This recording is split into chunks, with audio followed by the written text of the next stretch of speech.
6,455 pounds, very popular Wildwood 27-foot super slide rear kitchen just coming in here at Haylett RV of Coldwater, Michigan.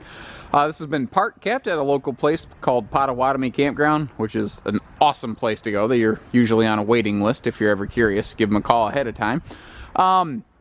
Park kept most of its life. Basically, the folks are just done camping. Overall, looks to have been very well kept. At worst, it needs a quick surface bath, and this is here on consignment. The owners are actually asking us to go through and get that done, so we're getting her on our cleaning schedule, and you're getting to see it as they were done with it. And again, the only reason it's here is they were just done with it. So if you're trying to get out of the family bunkhouse, you're looking for a couple's rig, you got a half ton, you want to do some towing, or if you want to have it parked somewhere like these guys did, it's going to be a solid option for you. So before we talk about this slide being closed and what you can access, the order in which I record these little mini segments, it's not always the same order in which you view them. So this is my first impression of the camper. Super freaking clean and nice. This has been well kept. I like what I see. I do like what they did here. They didn't go too far with the kitchen countertop so that you can still get through here and get to the cabinetry. Now you will need to bump the slide out open to get to the fridge, but to like pack up all your dry goods and stuff, that's easy right here. Now, also, right next to the door, bang, bathroom. So whether you're traveling and need to get to this thing, or you just don't want to track dirt through your whole camper, that's easy. And if you are driving long term, or you want to pack your clothes up, bedroom's simple and easy to reach. So if you're a regular Haylett RV YouTube watcher, which quite a few of you are, obviously, you're going to say, dang, this looks kind of familiar. And really, this is the a little more scaled down, I call, like, you know, working man, working woman's version of our very popular 274 RK rear kitchen Cherokee. If the Cherokee was a GMC truck, this would be the Chevy truck. This is the one with the trim package just below. They're very similar. They have a lot of similar things. They're not identical, though. A little less equipment here. Everything's scaled down a touch, but these guys are very good at knowing exactly what, where, how much to shave without going too far. You know, I'm not saying it's like there's a difference between being purpose-built to be less expensive and streamlined and cheap. This isn't necessarily cheap. It's just purpose-built. Like, what I mean, the countertop doesn't stick out as far as some of the other rear kitchens I've seen. But the trade-off here is, remember, you do get better access when the slide is closed. So there is benefit to some of the things that they do here. None of this is done just willy-nilly. Over here in, well, before I get too far along, one of the things that they're doing here, you don't see a lot of in Forest River, is that they're a little bit taller inside. This is 6'9" tall, like the Jayco J-Flight. That's where they got the idea.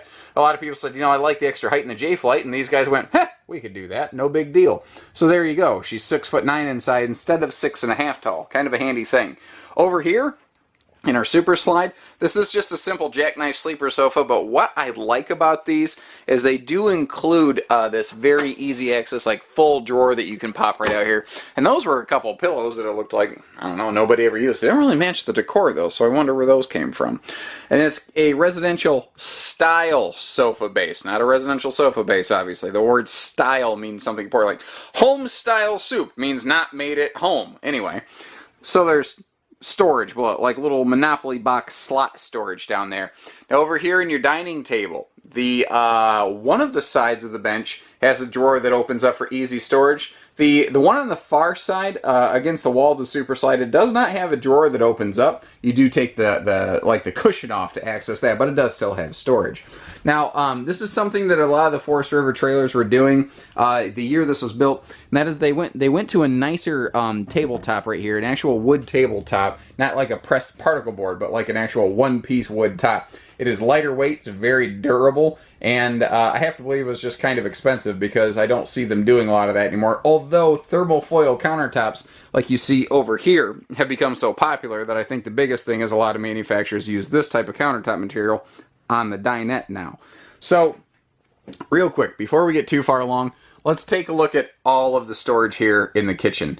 So it starts up top, and these are, being a taller trailer, they went with really tall cabinets here in the kitchen, which is nice. You got a lot of storage. Now, there are a couple like dead panels between those doors that could have been doors, But again, that's where these guys are very good at knowing what to do and what not to do to keep things like their pricing and everything in check.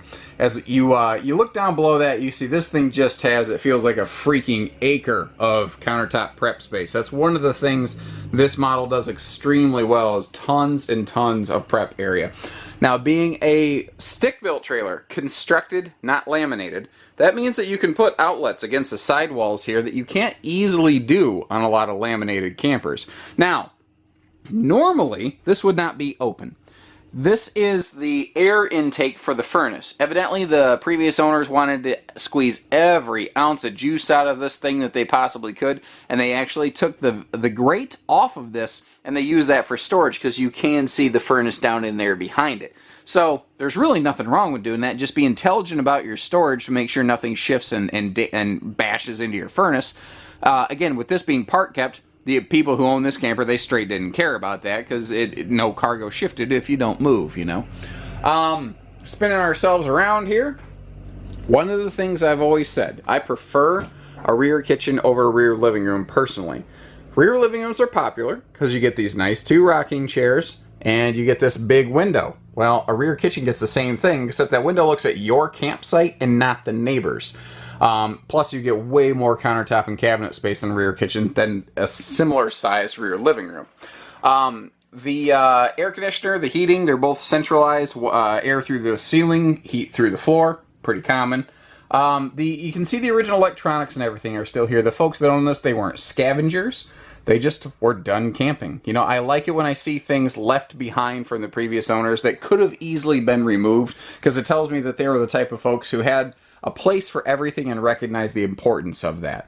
Overall, very nicely clean, well kept in here. Like, I don't see a bunch of cabinet scars or anything. The bathroom is simple, but it has a very nice linen cabinet that is easy to miss because it's kind of tucked around the corner here. Now, one of the things that really pleasantly surprised me is I've seen a lot of campers, and I was like, okay, this is going to be like one of those things that looks like a linen cabinet. Then when you open the door, they're going to be like weird triangle-shaped shelves. And that's really not the case. Is it a perfectly rectangular linen cabinet? No, but it's super functional. You could easily have towels folded up normally there, not have to do the roll them up burrito style type, towel stacking method. Anyway, I think you get the idea. So, storage all the way floor to ceiling, 6'9" tall here. So, the shower being 6'9" tall, again, gives us more headroom in the shower, which is one of the things I like about like the J-Flight I generally camp in. And same kind of sealed edge countertops here in the bathroom you'd find in the kitchen. Moving on to the master bedroom area, there is a sliding privacy door here to close this off. This is a shorter Camp Queen as it sits. However, if you notice, they built this thing with a ton of room in front of the bed right here. And I can think of a bunch of different uses for that. You could always do something with space. You can't always do something when there's no space. So this gives us plenty of room to upgrade to a residential queen and still walk around the bed. You could have like a laundry hamper in the corner. Although I don't think you're really going to need to, because they actually sort of built one in right there if you put a little laundry basket below it. You can see they've got the full-length hanging closets here for, your weekend clothes and whatnot. It's got all the essentials, and that's really what these folks are. You know, the Salem Wildwood group, because Salem's the exact same thing, by the way, if you didn't know. Literally the same thing. They're very good at doing the things that matter and not overdoing, and I can respect that, even though I don't carry this product new. I'm not sitting here saying, oh, that's garbage. No, I see what they did. I see why they did. It's a little less expensive. It's a little less weight. There's reasons for it, though. You know, the TV, if you want to throw one here in the bedroom, you can. Although the walls are pretty virgin, so it looks like nobody ever, drilled through the walls or anything like that, which is... I don't mind if I see someone had a TV in there, but for some reason, I always feel better when I see that they didn't. You know? Exterior here looks pretty good. We're going to take a look at the roof when we end the video. And that was, as soon as I see that the roof is in decent shape, it's all I ever need to see to know that somebody took care of a camper. So washing the sidewalls is no big deal if they're also taking care of the roof. Power awning on here, more than enough for a picnic table and maybe an extra chair or two. I do like that larger folding entry handle for coming and going. Now, this has a very large storage compartment, but it's only got one large door. So evidently this was designed with the idea that you're going to use this side of the camper more, because if you look at the opposing door, they actually shrank that down. But you know what? That's still big enough. It's not like they went too small. Again, these guys are very good at knowing how to ride that line. Now these look kind of ugly, just sort of laying there, but they've done a very good thing for us. They've kept the tires from dry rotting. Those were tire covers that the previous owners used.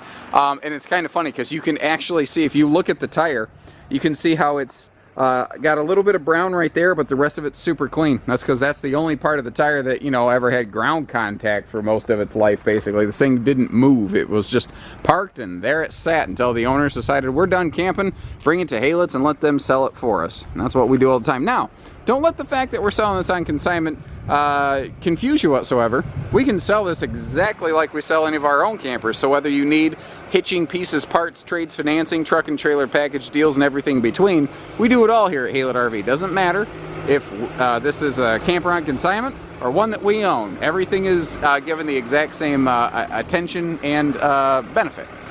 Power awning, power tongue jack, power stabilizer jacks, power, everything, triple P. Underbelly on this is not specifically heated and closed, any of that. This is just a normal camper. It's funny. This is how campers were built for 50 plus years. And then in like the last couple of years, all of a sudden here, we all decided we have to have this 4 seasons Arctic camper. If you're not going to be camping when there's snowflakes, you don't need a 4 seasons camper. Save a lot of weight, a lot of money, get something like this, and you're going to be just as happy with it. Maybe happier because you didn't go broke buying it.